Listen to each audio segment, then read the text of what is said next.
Kapag may lindol ba, ibig sabihin ba ay galit ang Diyos? Maraming nagsasabi niyan, pero ano kaya ang sagot ng Biblia at ng simbahan? Hello mga ka-disciple! Ngayong araw, pag-usapan natin ang tanong, lindol ba ay parusa ng Diyos?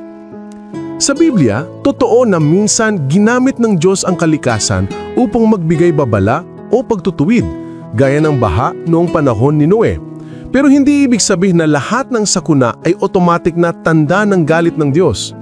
Sabi ni Jesus sa Lucas 13 verses 4-5, nang gumuho ang tore sa Siloam at may napatay, ang tanong niya, akala ba ninyong sila'y mas makasalanan kaysa sa iba? Sagot niya, hindi. Pero ginamit niya ang pagkakataon upang sabihin, magbalik loob kayo at magsisi.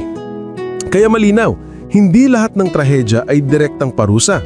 Catholic teaching, itinuturo ng simbahang Katolika na ang mga natural disasters ay bunga ng mundo na apektado ng kasalanan mula pa kay Adan at Eva, Catechism 400. Ngunit sa halip na isipin agad na ito'y galit ng Diyos, paalala ito na ang buhay ay maikli. Lagi tayong dapat handa sa pananampalataya at sa gitna ng kalamidad, hindi tayo iniiwan ng Diyos, bagkus lalo siyang kumikilos sa pamamagitan ng pagkakaisa at pagtutulungan ng mga tao. Kaya mga ka-faith, hindi lahat ng lindol ay parusa ng Diyos. Ngunit bawat lindol ay paalala na ang ating buhay ay bihaya at tinatawag tayo ng Diyos na mamuhay sa kabanalan. Ako po si Brother Rai, online for Christ, offline with purpose.